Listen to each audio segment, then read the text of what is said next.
Good afternoon from a mild, cool, grey.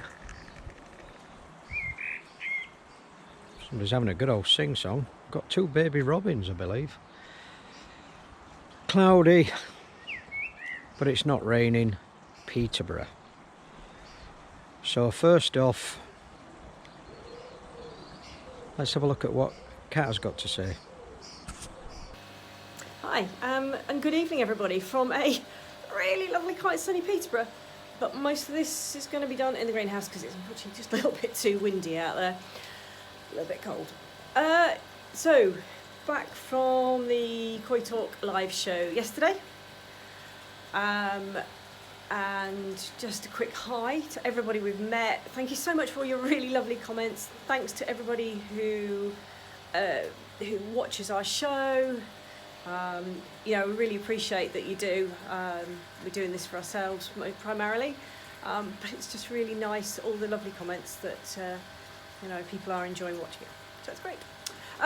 And yeah, great to chat to some of the others of you. Had a few really interesting discussions with various people, and a couple of them from my point of view, which we are thinking about. The first is food. So we realised, particularly the talk at the end, that actually we have no idea how much food our fish are getting, and if we're out, don't get very much. So what we decided to do is work out how much they're getting. And yeah, we've been out today. We went for a long, lovely walk. I hope the others of you have enjoyed the bank holiday like we have. So I'm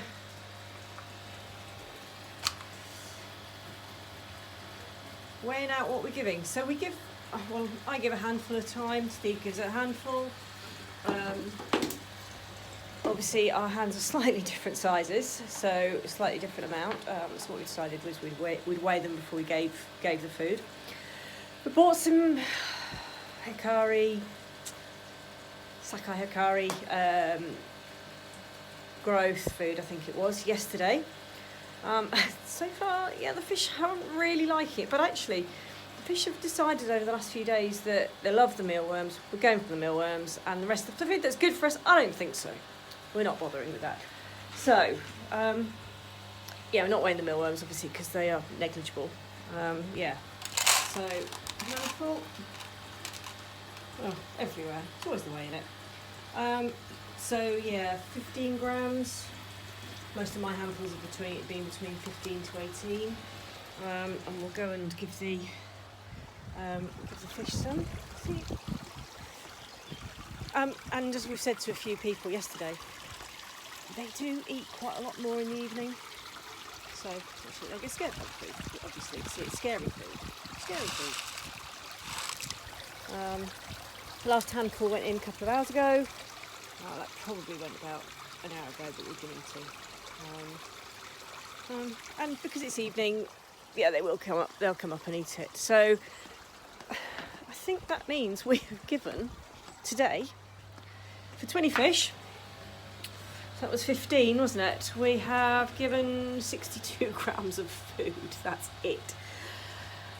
We've already weighed a cup out, and that's 17 grams. So 75 grams. So I think what we probably aim to do is between us make sure we give certainly a cup of food a day, see how they go with that. I'll probably give them another feed before I go to bed. Well, actually no, before it gets dark, so 8:30, 9 o'clock, we'll give them another feed. And yeah, we'll sort of see how that goes and actually see if we can try and get some consistency. Maybe see if we can get them interested in the food again. I'm sure it's just because it's too good for them. And actually we've got quite a lot of weed at the moment. I suspect Steve will probably talk about that. So I think they're grazing. We're getting, if we don't feed them, we get an awful lot of weed floating on the top, which obviously we have to dip out. So I'm sure they're getting quite a lot of nutrition from that. So that was the first one. We'll try and stabilise what we feed them. So they're on quite a mixture at the moment. Hopefully they'll get used to the new stuff. And they will, and yeah, we'll sort of take that from there. Did a water test this morning, which we'll come on to. And nitrite, ammonia, we've never had a problem with. I think we've got a large amount of biological with both the upflow filter and obviously the moving bed. So nitrate are not a problem, and I think we've got quite a lot more leeway to feed them protein. So we're going to keep giving the mealworm anyway when they're not competing with the birds. Because this weekend we've got baby robins and baby blackbirds in the garden, and quite exciting because I know humber koi out there. Quick hi, we had a lesser whitethroat as well, which I'm quite chuffed about in the garden. That was on Friday. We've got quite a lot of them nearby because there's a nature reserve less than a quarter of a mile away.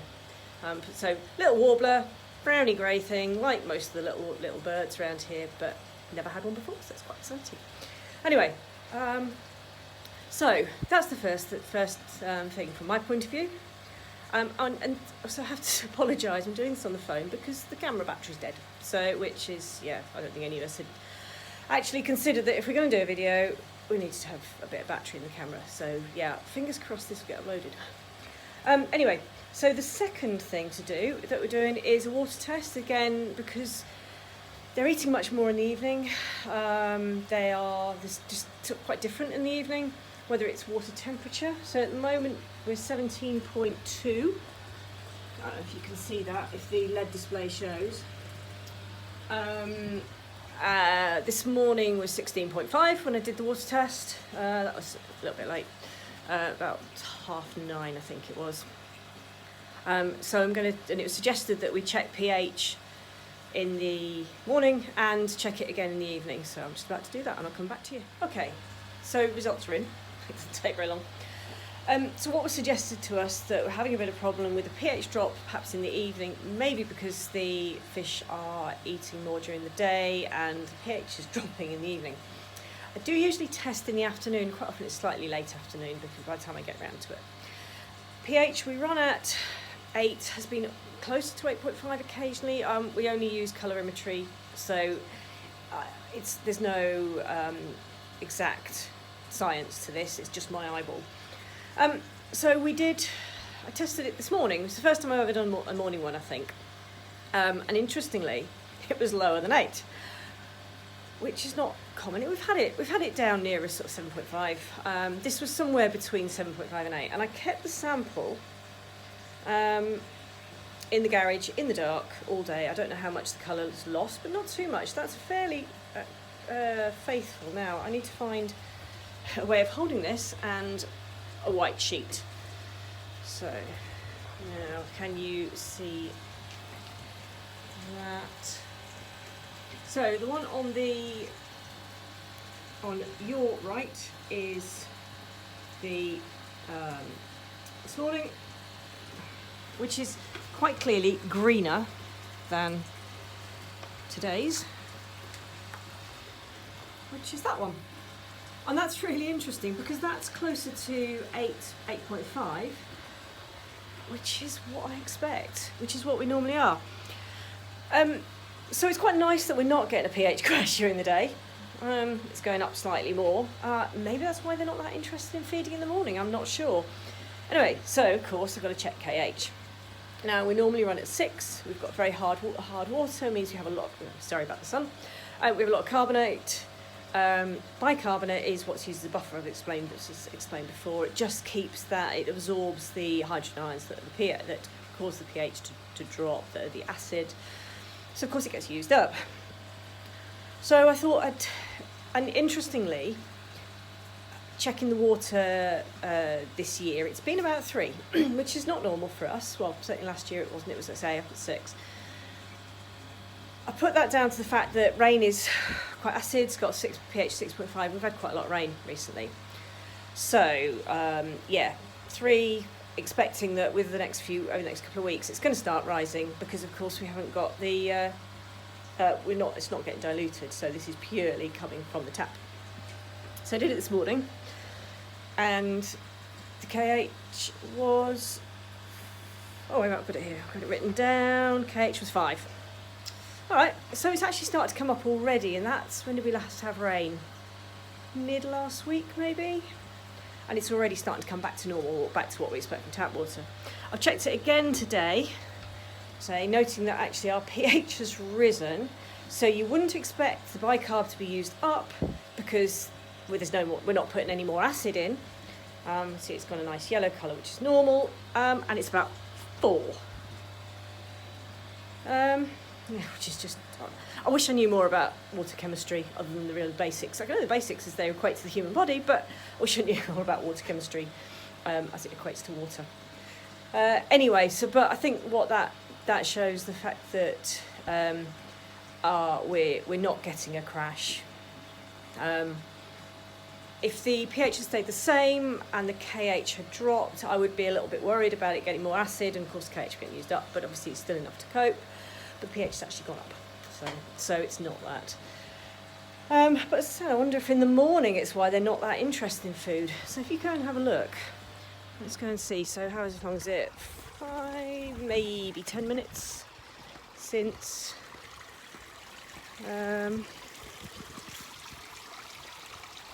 Not a lot of that food left. Some, I'm not eating it all. They've not all been up because I've been sort of watching them. But they eat in the evening. They eat when the pH is higher, probably bordering on, some would say, or the books say, higher than you'd expect it to run at. I don't know.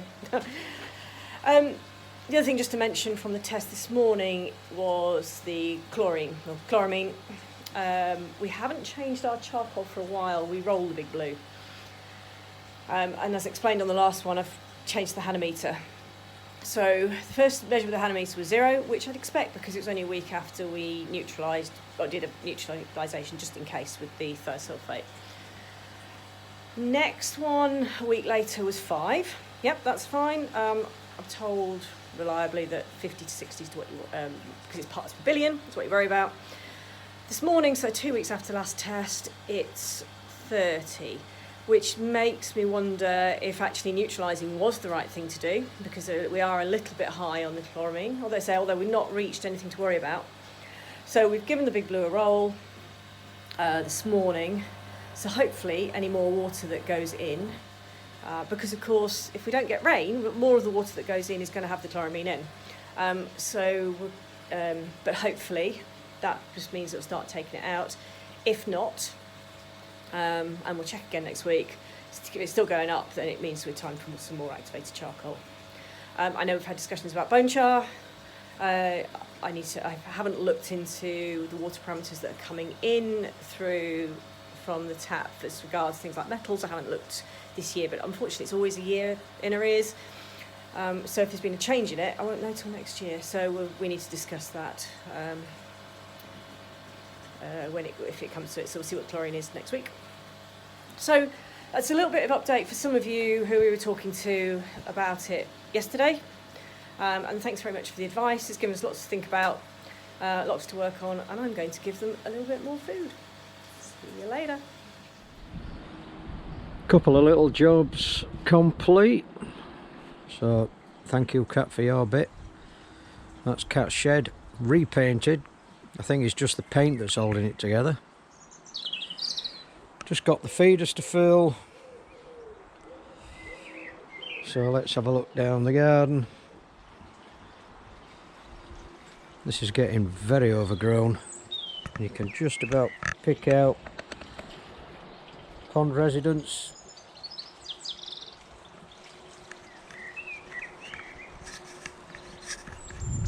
So this is what, 48 hours after the Koi Talk Secret Sanke event. Thoroughly enjoyed that.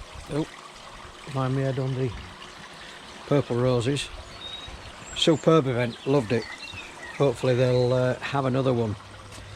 So first off, I want to discuss a mystery that I put here a few months ago now, and it was air bubbles coming out of the pump outlet. So every day for 1 million years we had bubbles coming out of the pump outlet, and there you have, you can just see them, bubbles coming out. And also, just to prove a point, Here's the bubbles again.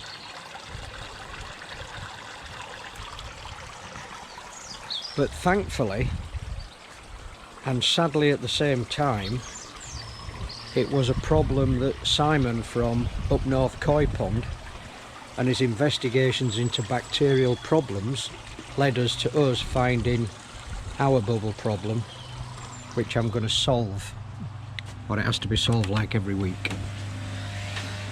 So it's a bit quieter in here.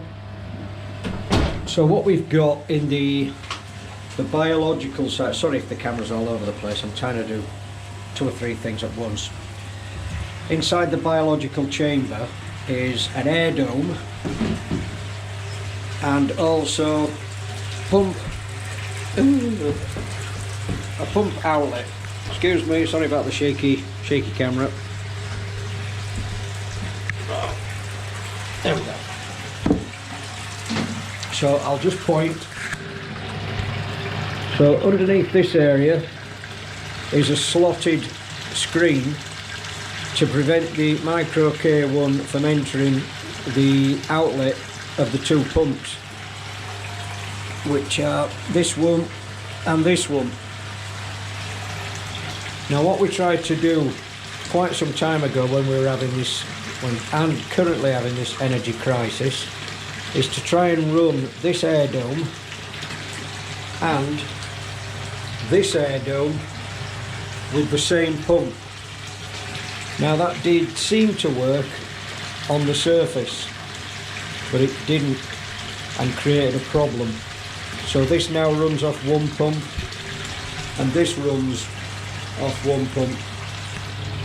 And what's happening under here is the air has got to keep all this K1 moving, but because there is so much K1 in, and I have removed a little bit, it's still getting drawn into the screen and blocking the screen.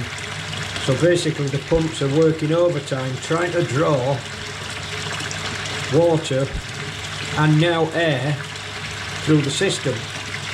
So I put a long pair of gloves on, put my hand in this water and basically shake all the clustered micro K1 from out of the outlet, which should stop the bubbles. So you've seen the bubbles. I'm going to get my glove on and move all this. You won't be able to see the blockage because it's underneath all this lot, and get back to you. So I've just put my gloves on, shuffled all the micro K1, and now all the bubbles have gone.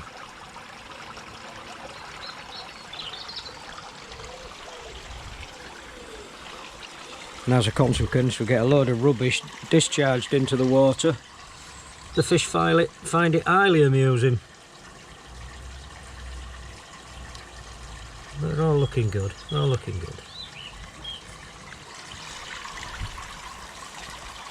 So I've just put my waterproof gauntlets on, which are now not waterproof, they're leaking, so I've got a wet hand, so I'll have to buy some more. It's always expensive with this hobby, isn't it? So let's do a few shout outs. So the shout outs are from the Secret Sanke event in Newark, which was just phenomenal. Loved it. So all the guys at Koi Talk, so Ryan, Ricky and Joe, and anybody else I might have missed. Alan Tate, sorry Alan, I should have had a quick word with you, but your time was taken over by enthusiastic koi people, so I did want to interrupt. Simon and Amanda from Wakefield, Shaky Wakey, used to live there myself, so hello to you and thank you for saying hello. Richard, I'm reading off a piece of paper, so sorry for my head going up and down. Gaz's Koi Pond, Linda and Paul, which is Fenland Glass, not too far away from where we live, and they're visiting, fingers crossed, on Friday, so looking forward to that, guys. Humber Koi, the young lad who's interested in ornithology. I hope you had a good visit and enjoyed yourself. Gary, also a guy who lives quite close to me, we've exchanged numbers and he's going to contact me for when he's free, and hopefully he can visit and vice versa. Kevin, who doesn't want a shout out. That takes me back to my school reporters. Stephen doesn't really listen to easy instructions, so sorry about that, Kevin, but you got a shout out. Gary from Stoke, who was suffering with bacterial problems, not Gary himself, but I'm sure it's his pond, so fingers crossed you get that sorted out, Gary. Kirei Koi, apparently that means beautiful. I didn't even know that, but thank you for updating me that. And they're in Mansfield, so apparently we're going to have to visit, or vice versa, and do a 10 in 10. Scott and Peter from Letchworth, Jeff and Vicky, Joe, who I've just mentioned, and when I've been watching the Koi Talk programmes, is clearly a Leeds fan, so marching on together, but now in the Championship. Yep, great. Evo, fantastic bloke. What a really nice, approachable bloke. Very knowledgeable. Nice to have met you. And of course, Twisted were there and Dave were there. So nice to meet up again after all this time. Hopefully we can see each other again at the BKKS. So that's all the shout outs. I hope I managed to capture everybody. And if your name wasn't down, my apologies. We'll catch you next time. So I spy with my little eye, mind your own business is making a comeback, and you might just be able to see down there we've also got some more mosses growing, which is pretty cool. The planter is making good progress, and the mint, oh, that smells absolutely beautiful. Yeah, gorgeous that. Cats department, not mine.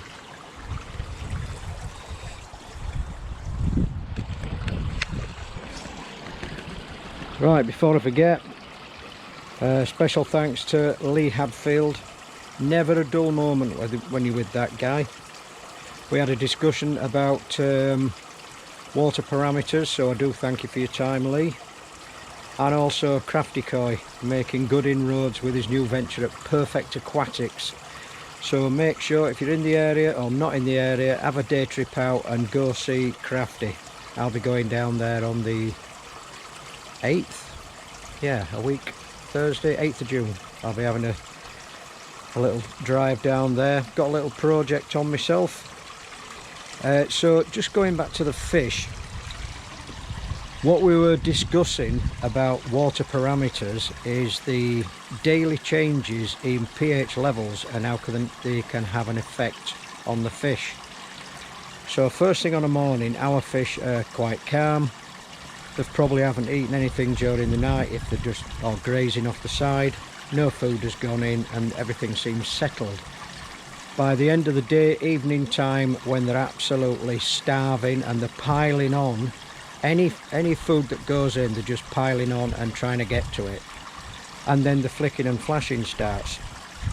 So initially we were thinking, could it be the food or the mealworm or the shrimp that we put in that is getting stuck in their gill rakers, or, and as Lee pointed out and Crafty, could it have been the changes in pH, however slight, is it actually upsetting them?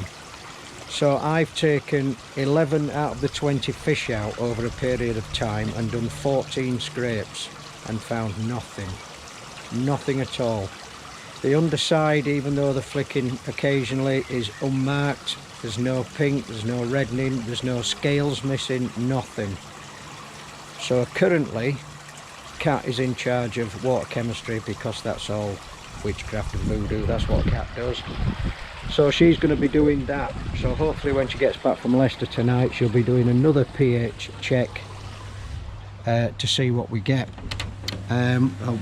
Just a little bit of an extra, I've just cleaned the shower out, and that's the amount of garbage that comes out of the floss. Absolutely minging. However, Kat can use them for her hanging baskets, so she's more than happy. Right, I think I've just about covered everything. I've just done an upflow clean And looking at the state of that on the inside, you might just be able to tell, but that is absolutely minging. So I think one of the jobs I need to take care of is to strip that down and give it a good flushing out and cleaning out. So that's in the future. Still working fine, and if you want the plans for that, see Righty. He's the man in the know. I followed Righty's plans, works perfectly, no issue. Pond is running great, water levels are fine. Yeah, future plans, not sure yet. I've got one or two little thoughts. One towards the end of the year, but that will remain under wraps until I'm absolutely certain it can happen. But I think we've just about waffled on enough. So thanks again to all those people that spoke to us, to the Stoddards for putting on a fantastic show, and everybody that supported, everybody that we spoke to. Lovely to speak to you. Lee Hadfield and Anthony Day, Crafty Koi. Like I said, I'll be catching up with Crafty next week. In the meantime, stay safe. 4 jabs? Is it 5 jabs? That might be 5 jabs. Look after your family, look after your fish, and goodbye.